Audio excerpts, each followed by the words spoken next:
Hey, what's up, folks? Welcome to the channel. This video is going to be part 2 of taking a brand new, fully stock SEX 24 Deadbolt, modifying it and making it a little bit better. Part 1 consisted of painting the body black. I added RC all-wheel drive portal axles, front and rear. While I had it broke down, I went ahead and threw on some Endura metal high clearance links. I did a stretch in the front by adding links that were specific for the C10, JLU, Bronco, Gladiator, etc. I also threw on an Endura metal drive shaft to match the longer links in the front from the C10. I added 7mm wheel spacers on all 4 corners. And I also threw on an Endura digital servo. So this video is going to be wheels and tires, suspension, and setting up some limit straps. So I'm not going to really go in too awful much on the wheels and tires. That was a pretty basic setup. The tires I decided to go with are Endura Crawler Masters, and the wheels are SSD RC metal beadlocks. The wheels do have the brass ring that goes inside the tire, and the hub is aluminum. The back piece is aluminum. Got 5 screws. It's only a 3-piece beadlock, so it wasn't really too awful tough to set up. The only thing that I don't really do anything special or scientific whenever I mount my wheels and tires, but if you notice these scratch marks on my table, that's where I take the full foam out of the tires, and I do trim down the foam. I don't even measure them. I just kind of eye them and try to cut about half of it out just to give it a little bit more softness. And then after I get the foam cut out, get the ring in, and get it sandwiched in between the hub and the back piece, I just take a unfolded paper clip that I filed down on the end with the Dremel to sharpen it. I'll put a lighter to it for just a few seconds, and I'll poke one hole on the top of the tire, and then I'll just flip it over and pop a hole in the other side of the tire. And that's pretty much all I do for my wheel setup. So, again, pretty basic. On the suspension, I'm trying to go for an all black look. And I was having a hard time finding some solid black 43mm shocks. So, I ended up getting these, which are springless shock absorbers. They're 32mm. I don't even remember the brand, and it doesn't say on the package. But probably not going to end up using these, at least not in the beginning, because after I did a little bit of looking around on Amazon, I found these 43mm Endura shocks that has the black top cap and the black piece on the bottom, but it's got that goldish, bronzish type on the middle part of the shock, which I was trying to avoid that. But then I found these shocks with the green cap and the green bottom, but the body of the shock is all black. So I'm going to break these open, give you a little bit better look at them. And what I'm planning on doing is swapping out the caps, the top caps and the bottom on these, and putting them on this just to make it a more black looking shock. So folks, stay tuned. I'm going to get these opened up and I'll be right back. Okay, I got everything opened up. And just so you can get a better look at what I was talking about earlier, this shock has the black cap and the black little screw here that you can adjust your spring setting.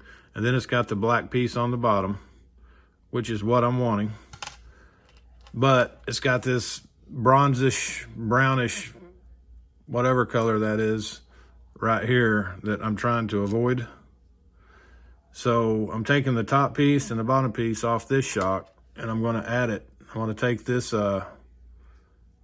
nut off of it as well, because it's green on this one. But I'm just going to take top and bottom off this, place it on this, and that way I'm going to have more of a black shock just to go with the black Deadbolt. They come with 3 sets of springs. The black springs are already on the shocks, which the black springs are the softer of the 3, which I'm not even going to use these springs anyway. I take the stock springs off my stock shocks, even though they're shorter. and I put them on here. I'll get into that a little bit more here in just a minute. But the other two springs, one is a goldish bronzish color, which is the more stiff, and then the silver spring is the medium stiffness. So that way you can determine whichever type of spring you wanted to use if you're going to use these springs. I don't use these springs. It just raises the body up a little too much for my liking on the RC. So both of these shocks are Endura, the green ones and the black ones with the goldish color in it. So I'm hoping that the the swap should work out pretty well. If something happens that doesn't, then I'm going to go to these 32 millimeter. So folks, I'm going to go ahead and start breaking these shocks apart. And I'm going to get the wheels and tires off the Deadbolt, take the body off, remove the shocks off it, get everything swapped around. I'll be back in just a minute. Stay tuned. All right, I got all my shocks swapped out. Everything worked accordingly. That's the final product, if you can see that there. All black shock. Just swapped out the top piece, the bottom piece, and my spring nut. I do keep that spring nut, which you're not going to be able to see that in the video, I wouldn't think, because everything is so black. But you got a spring nut up here on top that you can actually crank down and tighten up your springs, which is not going to do any good on mine anyway, because I did take the stock springs off of my my stock shocks and put on here, which they are shorter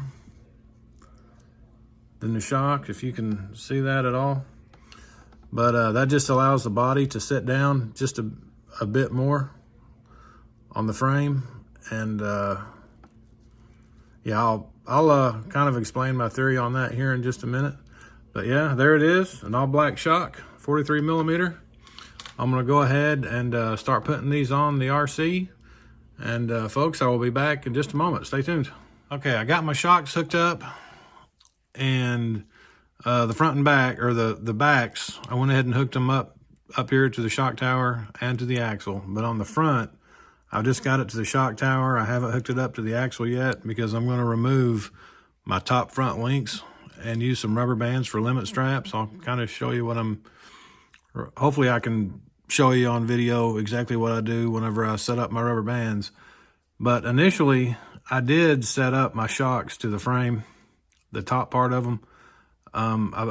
Instead of bolting it here, I went ahead and took it down to this position. I guess I could have moved my shock tower up here, but that probably would have set it a little too low. But I did have my front shock mounted down to this lower position to the back to where they were angled this direction.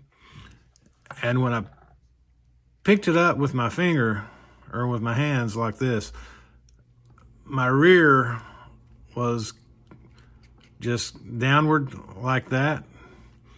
And I guess I could have fixed that by removing my springs altogether, even though the springs I'm using are shorter. But that kind of would have made my links a little more level. But I don't know, I just, by mounting the top of your shocks to your frame, you are going to get much better articulation. But at the same time, still, it's going to cause front end rise. And I know I'm going to be using limit straps, but I'm kind of looking at it like 43 millimeter shocks are a big improvement over stock. And I'm trying not to go overboard with it. And another thing that I did do is your shock tower in the rear, you've got this screw here that holds it together and then a screw in the back. And since I've got these phony reservoirs on the back of my shocks, they tend to catch on that back screw and it binds your shocks up. So I do remove that back screw out of the bottom of my shock tower just to allow my springs to, or my shocks to move freely. But folks, with that, I'm going to go ahead next and I'm going to remove, not the entire link, but just this screw that holds the top link to the back of the servo. I'm going to put a rubber band on it and hopefully set up some limit straps, because even though I'm not to the frame, these 43 millimeter shocks will tend to pop open whenever you're going up real steep stuff. So the limit straps just kind of helps avoid that, and I'm trying to keep the straps as close to the center of my axle as possible, and that's the best way I can come up with is by removing my top link. But folks, stay tuned. I'll go ahead and get that set up. I will be back in just a second.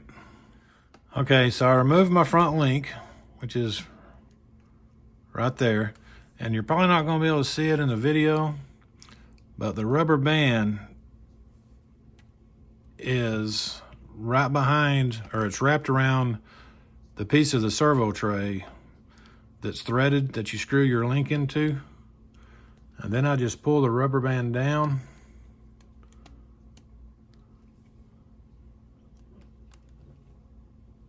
Kind of put it over my differential to hold it in place. Hopefully it'll stay. It's not going to, so I'm going to take it and wrap it right there. So it's currently, yeah, you're not going to be able to see that. But this is a stock servo on a stock axle, but it's these pieces right here. The rubber band, I just used a pair of tweezers and I held the rubber band up here with my hand, and I used the tweezers to pull it down and smack it on the inside, or just wrap it around that. And then you just pull it tight, which is what I did there. Just find something to connect it to, which I connected it right here. And what that does is it just holds it in place just long enough for you to reattach your top link. And once you reattach your top link, I mean, it's in there. It can't slide forward up your link. It doesn't go anywhere. It stays in position. So I'm going to go ahead and get my top link put back in and do that on the other side, and I'll be right back. Okay, I got my front links reattached to the servo tray. The rubber bands are tucked in nice behind them. They can't go this way, so they're going to stay right where they're at, and that's about as close to the center of the axle as you can get, and that just allows it to still go side to side. So next, I'm going to go ahead and attach my shocks to the axle, put my wheels and tires back on, because that's how much weight will be on there when it's actually functioning. But once I get my shocks attached to the axle and my wheels and tires back on, I'll just take this rubber band and twist it a few times just to make it look like a solid piece. And then I'll pull it up to my body post, and I'll determine how much of my shocks I want to be able to, how far down I want them to extend. When I get them where I want it, hopefully you can see that excessively long servo wires in the way. But once I get this where I want it, I just wrap it around the body post a few times, loop it over the body post a time or two, and voila, it's done. And by doing that with these kind of to the center of your axle, it still allows, it gives you your side-to-side articulation. It just stops your front end from rising too awful bad whenever you're going up steep stuff. So folks, I'm going to go ahead and wrap this stuff back up, put it together. I'll be back in just a minute. See you soon. Well, folks, that's it. I got everything put back together. Got the wheels and tires on. You can see my limit straps here in the front, just behind servo wire there. So yeah, it still has side-to-side flex. It doesn't flex nearly as well as if it was mounted to the frame. I may end up swapping that around in the future and just putting it to my shocks to the frame, and just maybe move my shock towers and move them up a little bit to give my rear suspension a little bit more of an angle. And I may end up taking the springs off. But as far as the wheels and tires go, I mean, I didn't show this earlier. This is a stock wheel and tire compared to the Crawler Masters. And I don't know if you can see that in the shot, but the Crawler Masters are slightly taller, definitely wider. And plus too, with the wheels, you know, with the brass inserts on the wheels and the aluminum hubs, they are, you know, there's definitely a significant weight difference between these and the stock.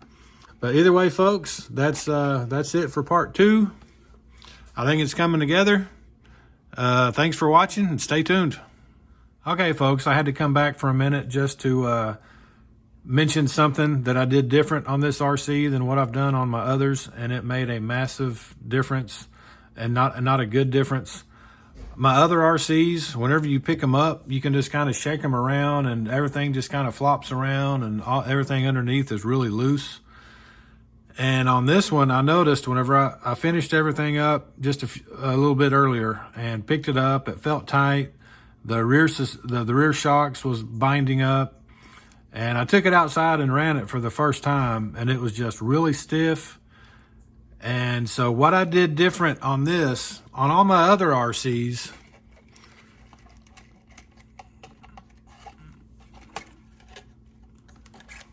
these balls that go in your links, you got a rubber O-ring that goes on each end of that ball, and the ball has the bigger side and the smaller side.